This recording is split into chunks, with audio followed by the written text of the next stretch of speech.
8वीं सदी के मिडिल ईस्ट में एक नई ताकत उभर रही थी। एक ऐसी रियासत उभरी जो दुनिया की सबसे ताकतवर सल्तनत बन गई और खिलाफत के तख्त को संभाला और बनी इस्लाम की खिलाफत, जो खिलाफत तकरीबन 5 सदियों तक कायम रही, जिसने इस्लामी फौज में एक इंकलाब लाया, जिन्होंने बड़े बड़े शहरों को बनवाया और उनका डेवलपमेंट किया।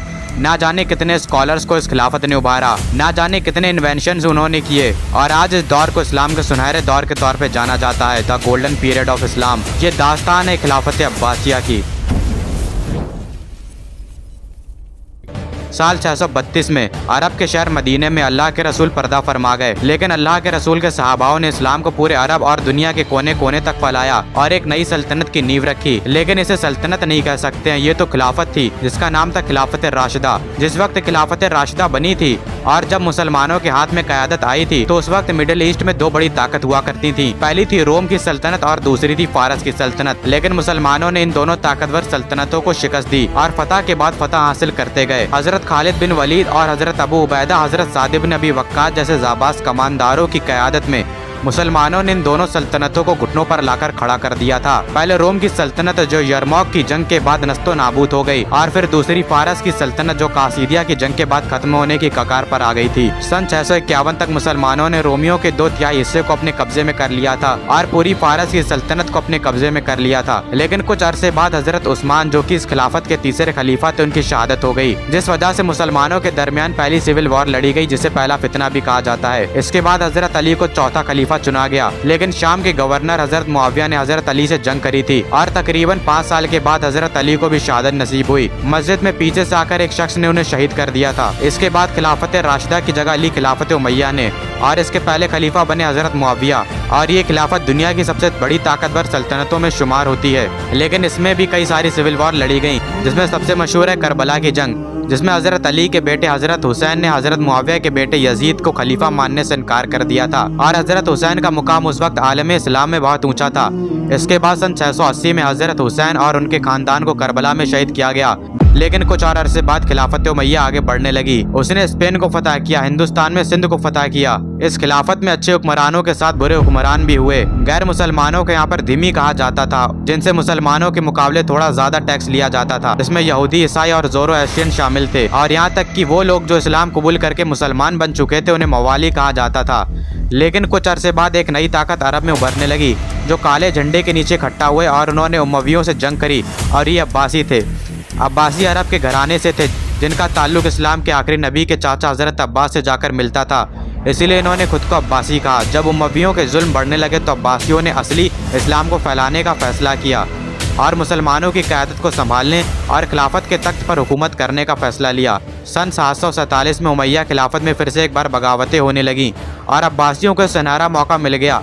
खुरासान के गवर्नर, जिसका नाम अबू मुस्लिम था, उन्होंने खुरासान में बगावत कर दी और उन्होंने वहाँ पर काले झंडे को हैशमाइट्स की अलामत के तौर पर बुलंद किया। हैशमाइट्स यानी कि हाशिम, वो ये दिखाना चाह रहे थे कि उनका ताल्लुक अल्लाह के रसूल के खानदान या उनके कबीले बनु हाशिम से है। और अबू मुस्लिम की क़यादत में कई लोग जुड़ गए और वो उमवियों के खिलाफ फतह पर फतह हासिल करते गए, और साल 749 में इन्होंने इराक के शहर कूफा को फतह कर लिया। अब इसके बाद अब्बासियों ने पूरी खिलाफत में हो रही बगावतों की क़यादत को संभाला, और इधर दूसरी तरफ उमैया खलीफा मरवान अपनी फ़ौज को लेकर रवाना हुए, और जाब नदी के किनारे दोनों फ़ौजों के बीच एक खूनरेज़ी जंग लड़ी गई, और अब्बासियों ने इस जंग को फतह किया, और यहाँ तक खलीफा मारवान को अपनी जान बचाकर यहाँ से भागना पड़ा, और वो मिस्र की तरफ गए, लेकिन वहाँ पर उन्हें कत्ल कर दिया गया। सिर्फ अब्दुल रहमानी ऐसे शख्स थे उमैयों के जो बचकर वहाँ से निकलने में कामयाब हुए, और उन्होंने स्पेन में जाकर पनाह ली और वहाँ पर एक मुस्लिम रियासत की क़यादत को संभाला, जिसका नाम एमिरेट्स ऑफ कार्डोबा था। और इसी वजह से तकरीबन 700 सालों से भी ज़्यादा सालों तक मुसलमानों ने स्पेन में अपनी हुकूमत को कायम रखा, और इसके बाद आखिरकार खिलाफत अब्बासिया कायम हो गई और अबू अल अब्बास अल सफ़ा इसके पहले खलीफा बने। इन्हीं की हुकूमत में चाइना की किंग डायनेस्टी अपने पैर फैला रही थी। उसका मुकाबला करने के लिए अल सफ़ा ने अपनी फ़ौज के लश्कर को इसके मुकाबले रवाना किया, और जब दोनों फ़ौजों के दरमियान जंग हुई तो इस जंग में अब्बासियों को फतह नसीब हुई, और इस जंग को आज जंग तलाश के नाम से जाना जाता है। अल सफ़ा की खिलाफत के बाद नए खलीफा बने अल मंसूर। इनके दौर में कई सारी बगावतें भी हुईं। आखिरी बगावत को उन्होंने 762 में कुचला था, और उन्होंने दजला दरिया के किनारे एक शहर को बनाने का हुक्म दिया, जिस शहर को तारीख में एक अहम मुकाम मिला हुआ है, जिस शहर ने इल्म के मैदान में तारीख लिख दी।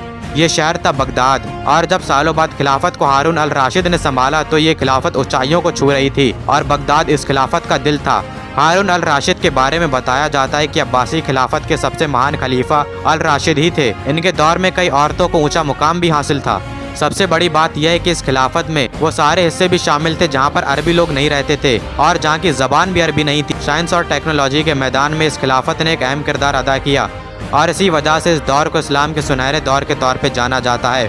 बड़े बड़े स्कॉलर्स ने ज़मीन पर अपने झंडे गाड़े जिन्हें आज भी दुनिया याद रखती है। भले इनका नाम आज वेस्टर्न लैंग्वेज की वजह से बदल चुके हैं, लेकिन तारीख से इनका नाम मिटाना नामुमकिन है। एक अच्छी सोसाइटी बनाने के साथ ही साथ अब्बासियों ने एक नए शहर की भी तामीर करी, जिसके बारे में मैं आपको पहले ही बता चुका हूँ, और ये शहर था बगदाद। इस शहर को बनाने में लगभग 1 लाख मजदूर लगे थे और ना जाने कितने आर्किटेक्ट्स और कई तरह के बिल्डर्स भी इसमें शामिल थे। इसके साथ ही अब्बासियों की हुकूमत उस रूट पर भी चलती थी जिसे तारीख में एक अहम मुकाम हासिल था।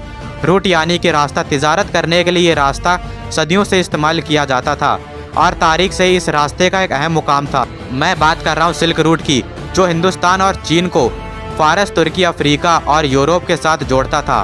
खिलाफत राशिदा के वक्त से ही इस रास्ते का बहुत बड़ा हिस्सा मुसलमानों के कब्जे में आ चुका था। जब अब्बासियों ने बगदाद शहर को तामीर किया तो ये शहर एक तरह से सेंटर पॉइंट बन चुका था। पूरे ट्रेड में कोई भी सामान अगर हिंदुस्तान और चीन से यूरोप की तरफ जा रहा है तो उसे बगदाद से होते हुए गुजरना पड़ता था। इसी तिजारत के बलबूते पर खिलाफत अब्बासिया 9वीं सदी में अल मामून की हुकूमत में दुनिया की सबसे मालदार सल्तनत बन चुकी थी। जैसा कि मैं शुरुआत में ही बता चुका हूँ कि अब्बासी स्कॉलर्स के नाम वेस्टर्न कंट्रीज में बदल दिए गए हैं। जैसे कि इब्न सिना को अविसीना बुलाया जाता है, ऐसे ही अल किंदी और अल फराबी जैसे नाम भी तारीख में मशहूर हैं। अब्बासियों का mathematics, chemistry, physics, geography, philosophy, psychology जैसे तमाम सब्जेक्ट्स में एक अहम किरदार है, जिसमें से अल ख्वारिज़्म सबसे मशहूर मैथमेटिशियन हैं जिन्होंने अलजेब्रा की खोज करी थी। और आप जानते हैं कि मैथ में अलजेब्रा कितना अहमियत रखता है। ऐसे ही एक और नाम है इब्न अल हैशम, जिन्हें यूरोप में अल हज़न के नाम से जाना जाता है। इनका कंट्रीब्यूशन ऑप्टिक्स की फील्ड में देखने को मिलता है। इसके साथ ही मेडिसिन में भी अब्बासियों ने महारत हासिल कर रखी थी। बताया जाता है कि अपने उरूज में बगदाद में तकरीबन 800 डॉक्टर उस वक्त में मौजूद थे। अल किंदी जो कि एक फिलोसफर थे, उन्होंने सबसे पहले बॉडी इलनेस और मेंटल इलनेस के बारे में बताया था। इसके साथ ही इस्लाम के सुनहरे दौर में कई एस्ट्रोनॉमर्स ने भी जन्म लिया, जिनमें से एक मशहूर नाम है अल बतानी का। अल मंसूर की हुकूमत में बगदाद में एक बेहद ही बड़ी लाइब्रेरी की तामीर की गई, जिसकी वजह से बगदाद को हाउस ऑफ विजडम भी कहा जाता था। वैसे तो बहुत कुछ है इस खिलाफत के बारे में बताने के लिए, लेकिन वीडियो लंबी हो जाएगी, इसलिए अपनी इस वीडियो को हम यहीं पर ख़त्म करते हैं। उम्मीद है कि ये वीडियो आपको पसंद आई हो। इसी तरह की और वीडियोस देखने के लिए हमारे चैनल को सब्सक्राइब कर लें। तब तक के लिए अल्लाह हाफिज़।